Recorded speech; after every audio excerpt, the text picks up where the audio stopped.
Good morning. We'll go ahead and get started. My name is David Ceccarelli. I'm from the California State Water Resources Control Board. Today is the drinking water fee stakeholder meeting. It's March 26, and we'll start with a few housekeeping rules. Restrooms are to the left outside of the doors for those in the room. In case of an emergency, we're asked to go down the stairs and meet across to the park if you need assistance. One of us will be more than happy to help you and assist you outside the building. This meeting is being webcast, and if you have questions and you're on the web right now, please send them in at das-drinkingwaterfees@waterboards.ca.gov. That email address is on the agenda. The agenda is on our website under fees. There is an agenda in the back room. There's also a sign-in sheet. Those in the room that do have questions, there is a mic that'll be going around, and please speak into the mic, and then those on the web will be able to hear your questions. Throughout the meeting, I'll be going over and talking to my tech person here and asking him if there are any questions on the web. Joining me today is John Ware. This is John's actually first drinking water fee stakeholder meeting. A couple weeks ago, he was, I guess it was last week, right? Was the water rights fee stakeholder meeting. So getting him introduced to the process. Today, we're going over the budget for the drinking water fee program based on the governor's January 10th budget. And so, as you're aware, kind of through the process, we hold 3 meetings throughout the year that are kind of based on the release of the state budget process. We'll have one in June after the May revise, and then we'll have another one in August after the enacted budget.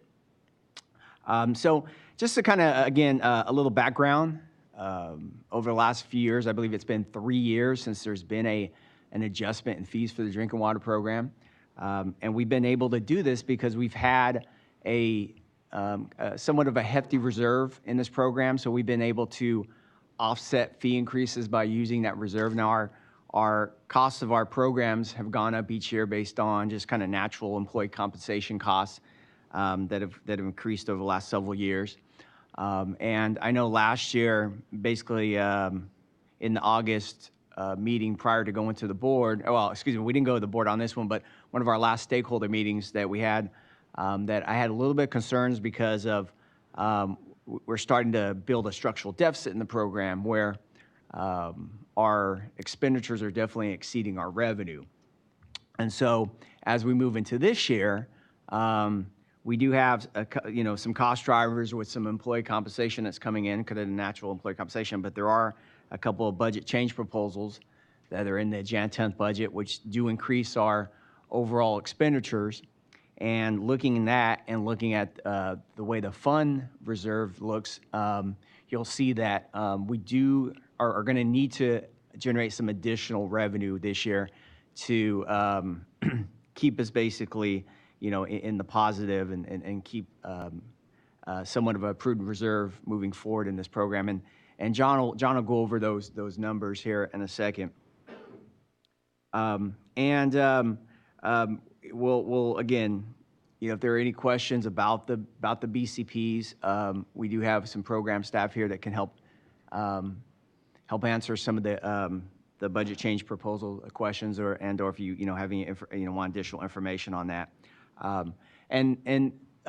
Also, I kind of want to bring this up also.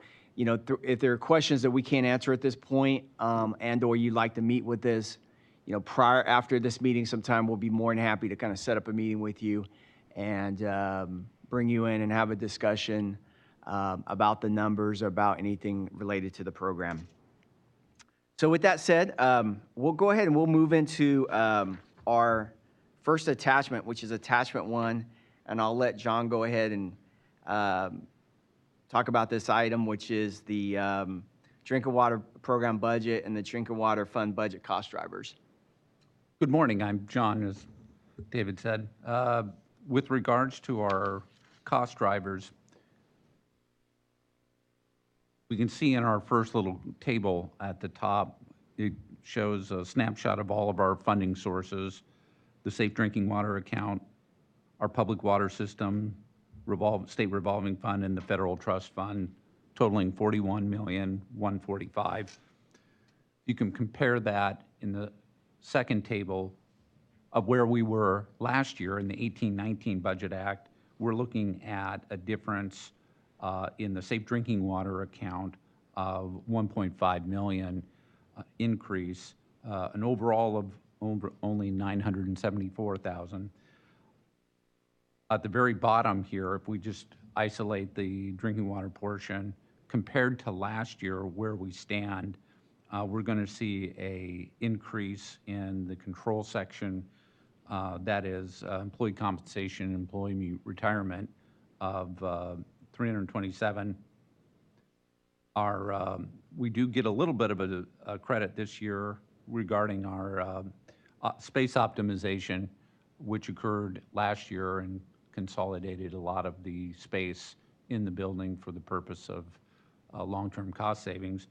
And then we, of course, have the two BCPs that David mentioned, the drinking water system sanitary survey for $1.1 million, and the increased drinking water laboratory services for $837,000.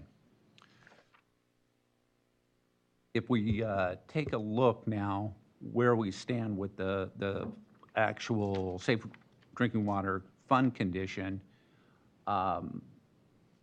it's a little difficult without having any kind of direction per se, but if I could direct your focus to actually where we stand right now on the current fiscal year 18-19, we see a total revenue coming in just as we anticipated at just over 24 million, or almost 25 million.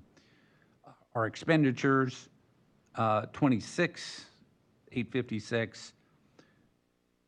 That's putting us in a situation where, as David mentioned, we are in a structural deficit of about 1.9. But that's okay, because we're actually going to land on an ending balance that's definitely in the black. And because if you look at the top of the column there, we started the fiscal year with a beginning balance at about 6.2. So even though we have nearly a $2 million deficit that's going to run this year, we're going to be okay at around 4.2.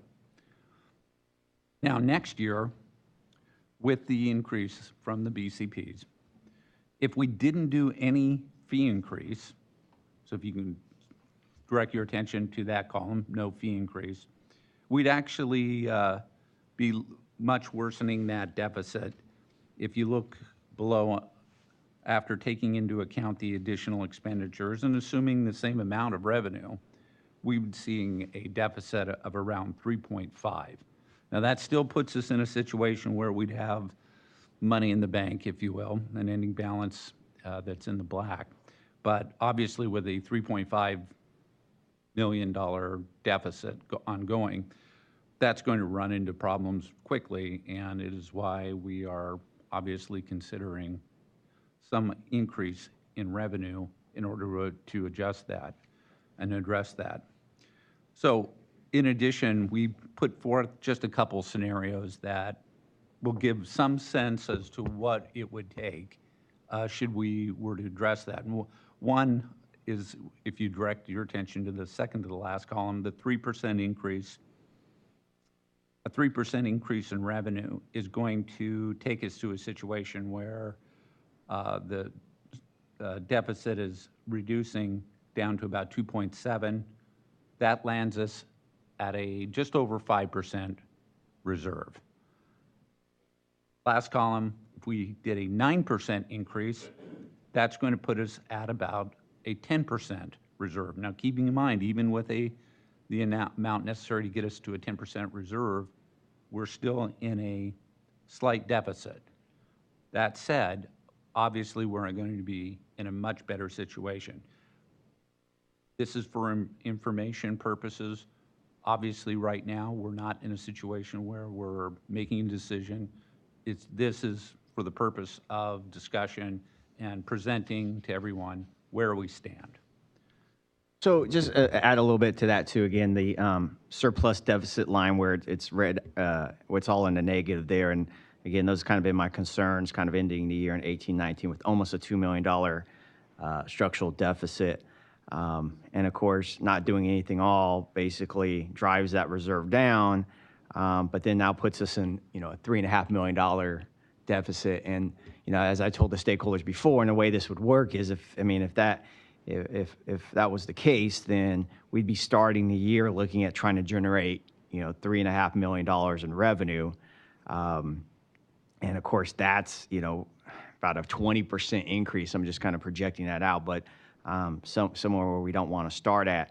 So the two scenarios of 3% and 9% kind of start to kind of show balance out where we would end. Definitely, doing a 9% increase, what that does is it, again, cuts into that deficit by about $700,000, but at the same time leaves, nearly $3 million in a reserve and a 10.5%.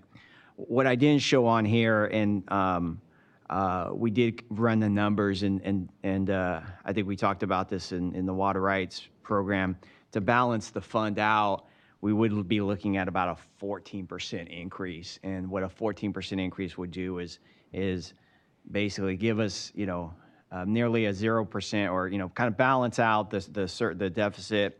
And again, our revenue expenditures would match, and then gives us then about a 12 to 13% reserve. But again, kind of more in that middle range. It's, to cut into it, to balance it out to about 10%, you're looking at about a 9% increase. Now, again, now we're talking about 9% generating in revenue, and I know that a lot of discussion is, well, how does that translate into actually a fee increase? Well, in this program, running the numbers, if we spread out a 9% to every category, meaning all the breakdown of the tiers on the service connections, our flat fees for transient, non-transient, and then we have a small fee under our disadvantage programs. If all of those were raised by 9%, we would get to our revenue total number there on the bottom there, about $2.2 million. Now there's a lot of ways that we could carve this up though. If we've made it, we made a decision where, well, we're not going to raise disadvantaged communities. I think they have a minimal fee of like $100 right now, and we're not going to bump them up $9. I mean, which just basically means that we would add a little more cost to the higher end. So now you're looking at maybe everybody else going up maybe by another 0.5%, so like a 9.5%. So there's several ways that we could do this. It's just what this is illustrating on average. Everyone's looking at about a 9% fee increase.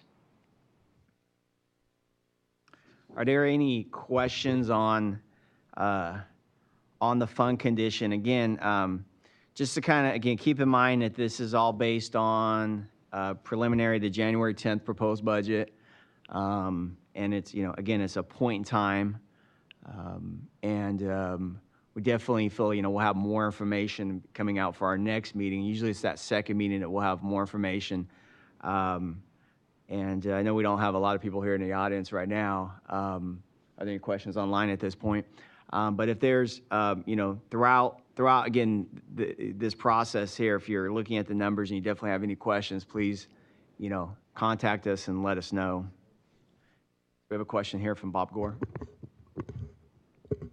Hello, Robert Gore from the Gualco Group, representing Modesto Irrigation, Kings River, Kern County Water, City of Fresno, City of Long Beach, City of Antioch, City of Santa Cruz. The expenditure projections from current to next fiscal year appear to be applying the 2 BCPs only, no employee compensation increase, nothing else. You go from 26.9 to 28.4 million. So what you're seeing on the if you were to look at attachment 1, which is the actual budget act, so you'll see that for the safe drinking water, it goes from 25,290 to 26,794. So that 1.4 million does include everything that was in when we built the budget itself. Now, Ryan, you could correct me if I'm wrong here, but what you're seeing on the fund condition, you are seeing a little higher expenditure number, which is then based on the January 10th proposed budget that came out. And there were some slight additions of cost.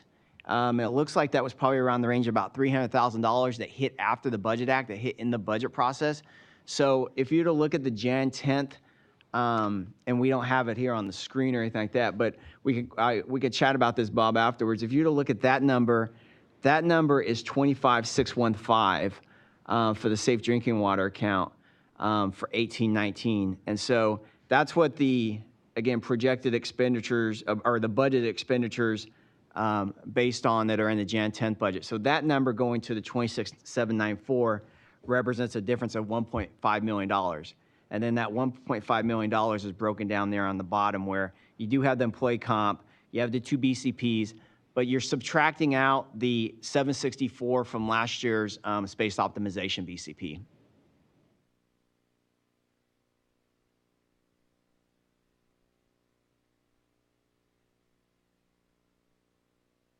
I'm going to ask again, are there any questions online?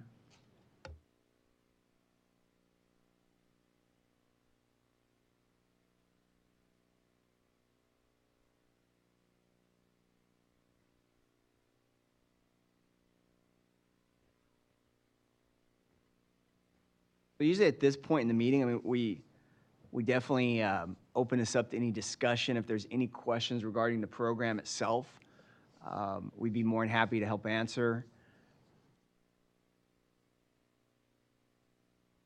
Bob again? No problem. One educational comment. As we all know, drinking water is a huge negotiating item in front of the legislature, so I would urge the fiscal side of the House, you folks, to stay in close touch with your executive office and program people, because I can see where, we were talking about this beforehand as well, there's a give and take that's going to go between taxes and fees and water board administered and general fund administered and trust funds, and so there is the potential for a significant impact by June, just to put it on the record. So I guess you know, so anyway. And just to kind of touch a little bit basis, and Bob, you're right, you know, there's the safe and affordable drinking water program that's now going through the legislation. And the reason we're not discussing a lot of it on right now is because we know that'll set up a separate fund. And so we'll basically have 2 funds at that point, if it goes through the way it is. And if it does, I could see these meetings will definitely be incorporated. Now we'll have 2 items. And so, and if it does, now we'll have multiple funds. We'll have, of course, the federal funds. We'll have the safe drinking water account, and then the way it is now, we'll have the safe and affordable drinking water fund.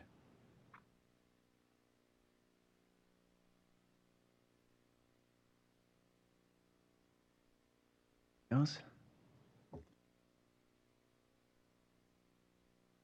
Well, if that's it, again, I appreciate everyone. Again, through this process, for those that are online, if you have any questions, you have anything you want to ask about the program and or the numbers, please reach out and contact us. Our email address is there on the agenda, and we'll be more than happy to, whether we meet with you over the phone or bring you in, or we'll come out and meet with you, we'll be more than happy to go over these numbers. Thanks again, and we'll see you guys in June. Thank you.